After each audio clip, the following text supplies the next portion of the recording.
Bonjour, bienvenue au Talk Orange Le Figaro. Nous recevons aujourd'hui Jean-François Copé. Jean-François Copé, bonjour, merci d'être là. Bonjour.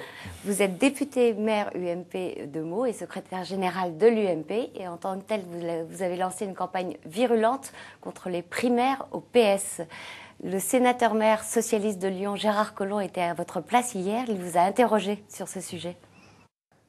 Est-ce que vous ne pensez pas que le débat politique en France mériterait de ne pas s'enliser dans des petites polémiques au sujet de ces prétendus fichiers que constituerait le Parti socialiste, et qu'il ne vaudrait pas mieux aujourd'hui que nos formations débattent des projets pour la France, pour l'avenir des Français, et non pas s'enlisent dans des polémiques mesquines? Je veux dire que voir un haut dignitaire socialiste venir m'inviter à élever le débat, c'est assez touchant quand même, parce que quand je vois la manière dont ils se sont conduits les uns et les autres depuis 4 ans avec les attaques les plus sordides à l'égard d'un certain nombre d'entre nous, et que tout d'un coup ils sont un peu en éruption parce qu'on a le malheur de s'interroger sur les conditions. Alors vous faites un peu plus que vous interrogez. Vous accusez notamment dans une campagne d'affichage le PS de vouloir ficher les citoyens français. La campagne d'affichage n'est que le reflet de ce qui est aujourd'hui pour nous une préoccupation. Enfin, quand je vois que les socialistes sont capables de voter contre l'intention du gouvernement de faire des fichiers contre les délinquants sexuels, alors que c'est aujourd'hui une tragédie à chaque fois qui émeut tout le pays, et qu'ils organisent de fait le fichage, mais c'est dans les faits. Alors moi je veux bien qu'à Paris, certains de vos confrères ou consoeurs s'en émeuvent, mais c'est juste la réalité. Tout le monde sait aujourd'hui qu'il n'y a pas de garantie donnée au fait que ceux qui n'iront pas voter, par exemple dans des villes socialistes, aux primaires socialistes, seront identifiés. Voilà, à partir du moment où ils sont identifiés, il y a un risque pour eux par rapport à la liberté de leurs convictions. Ce n'est pas ce qu'a dit la Commission nationale informatique et liberté, ni le Conseil constitutionnel. Judith, écoutez, la Commission informatique et liberté, comme le Conseil constitutionnel, n'ont pas eu à se prononcer sur ce point. Alors arrêtons de leur faire dire des choses qu'ils n'ont pas dit. Ils n'ont pas eu à se prononcer. La CNIL a simplement dit qu'il était légal de demander les listings électoraux, ce qui est vrai. Quant au Conseil constitutionnel, il a dit qu'il n'avait pas à s'immiscer dans l'organisation, le processus de désignation interne d'un candidat. Donc arrêtons de faire dire au Conseil constitutionnel ce qu'il n'a jamais dit. Il y a aujourd'hui sur ce sujet, disons les choses, un vide. Personne n'y avait pensé avant. Moi-même, je n'avais pas vu malice.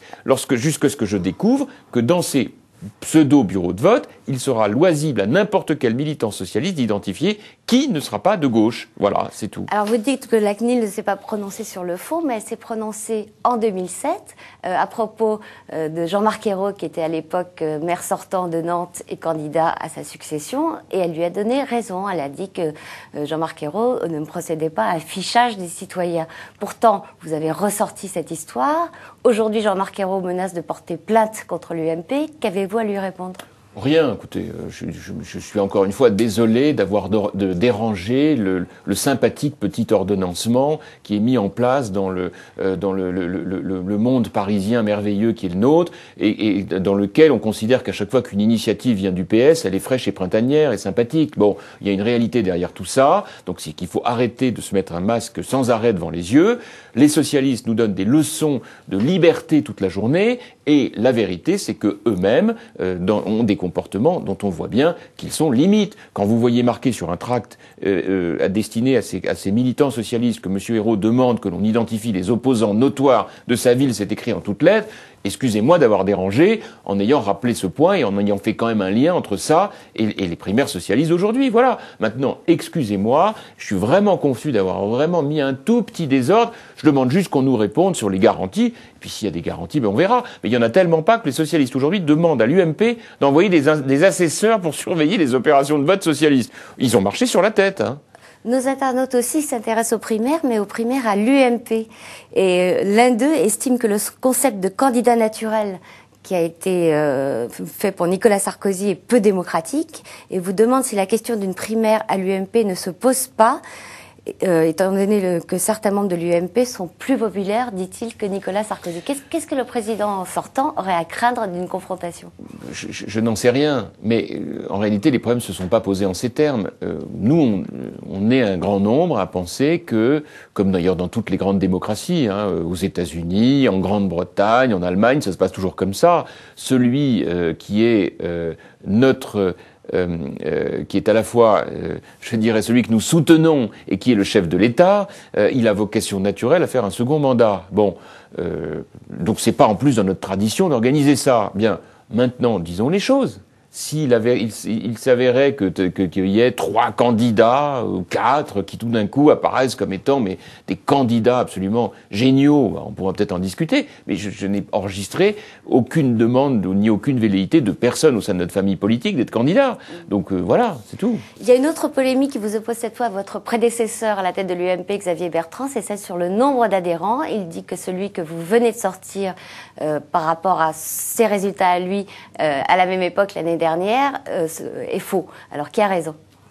J'en sais à côté, là, je n'ai vraiment aucune raison de polémiquer avec Xavier Bertrand. J'ai pas entendu d'ailleurs qu'ils me disent qu'ils étaient faux. Ce sont les chiffres qui sortent de la direction des adhésions. Je suis même étonné qu'ils puissent lancer cette polémique. J'en étais pas informé. Il dit qu'il en avait 10 000 de plus que ce que vous avez dit. Qu'il en avait 10 000 de plus? Ouais. Non, ça, c'est pas possible, non.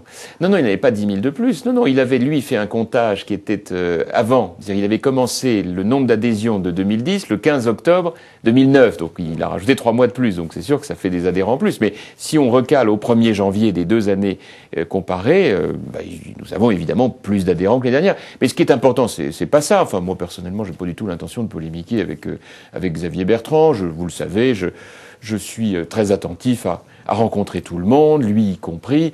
Et c'est tout à fait normal, et nous travaillons ensemble. Je crois que son intérêt personnel, comme d'ailleurs le mien, est largement dépassé par l'intérêt général, qui est celui de servir notre famille politique. Et moi, je suis très heureux, je suis sûr qu'il l'est aussi, de voir que depuis que je suis en charge, il y a un nombre très important d'adhésions liées à la dynamique que nous lançons. Mais c'est ça qui est important.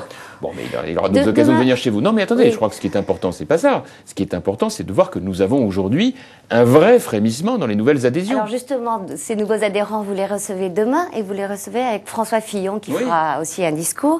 Est-ce que c'est un gage de réconciliation entre vous deux ? Pour cela, il faudrait qu'on ait été fâchés auparavant. Et vous le savez, nous avons effectivement... On a pu assister à quelques polémiques. Non, mais vous me connaissez bien et vous savez que je suis quelqu'un d'extrêmement droit et qui dit les choses. Donc, lorsqu'il y a eu, pour moi, matière à dire les choses, je les ai dites. Maintenant, c'est derrière nous. Nous sommes vus, revus, revus. Nous nous parlons très souvent.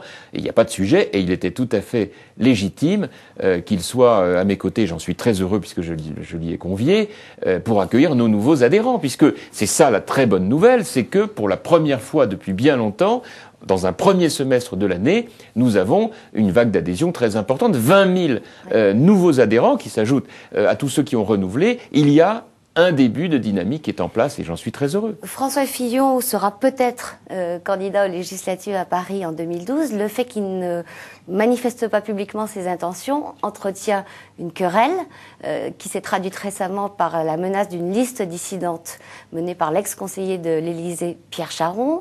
Apparemment, il serait en situation d'être élu sénateur. Est-ce qu'il ne vaudrait pas mieux que François Fillon dise clairement ses intentions ? D'abord, je pense que ça n'aurait pas de lien avec les sénatoriales, puisque en réalité, le Premier ministre n'est pas candidat du tout au sénatorial.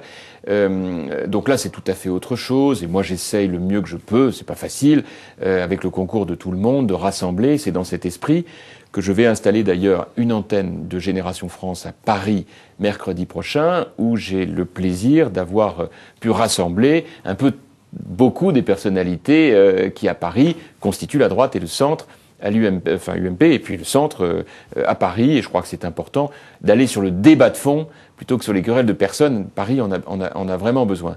Mais je voudrais vous dire que là-dessus, au-delà des querelles qui peuvent exister, c'est normal. Ce qui compte, c'est la dynamique qui est enclenchée. Ouais. Et le rendez-vous de demain, où nous accueillons les nouveaux adhérents, va être un moment très fort, durant lequel nous allons pouvoir ensemble montrer que le concept de levée en masse de l'UMP, qui petit à petit se met en ordre de bataille pour le président de la République et pour l'élection présidentielle et législative, eh bien c'est du concret, voilà. Et c'est ça qui est important. Et j'imagine que tous mes amis dans cette affaire-là, même ceux qui le sont moins, doivent aujourd'hui avoir en tête de se rallier à cette idée. Nous sommes rassemblés. Enfin, apparemment, cet esprit de concorde ne règne pas à Paris pour les sénatoriales. Est-ce que vous avez encore un espoir d'éviter une liste dissidente? Oui, écoutez, j'y travaille autant que je le peux. Je souhaite de tout cœur que nous ayons une liste unique.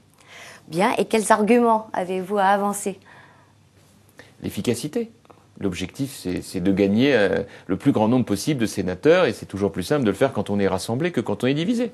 Dernière question, dimanche, Jean-Louis Borloo fait un grand pique-nique qu'il espère festif avec la Confédération des centres naissantes. Est-ce que vous l'avez vu récemment et est-ce que vous avez l'impression qu'il est sensible à vos arguments? Écoutez, je le vois régulièrement. Nous avons d'ailleurs une relation qui est tout à fait sereine et apaisée. Nous nous connaissons depuis longtemps et chacun sait l'estime que j'ai pour lui. Ça, je ne sais pas s'il fera son groupe. Je note que chaque semaine, il y a l'annonce d'une nouvelle étape qui doit arriver et puis bon, ben voilà, qui s'ajoute à la précédente. Bon, je crois que ce qui compte en réalité, c'est le fond, voilà. Et puis c'est surtout l'essentiel. Ne pas oublier le syndrome du 21 avril. Voilà. Si jamais on partait dans trop de listes, trop de candidats à droite et au centre droit, bah, le risque, c'est de ne pas être présent au deuxième tour. Et donc je mets en garde une nouvelle fois Jean-Louis Borloo contre le fait que nous ne devons pas avoir la mémoire qui flanche et oublier trop vite que lorsque Jean-Pierre Chevènement était candidat en 2002, il a fait perdre Lionel Jospin. Eh bien, il vous répondra lundi puisqu'il sera l'invité du Talk Orange Le Figaro. Jean-François Copé, merci. Bonsoir. Merci. Bonsoir et à lundi.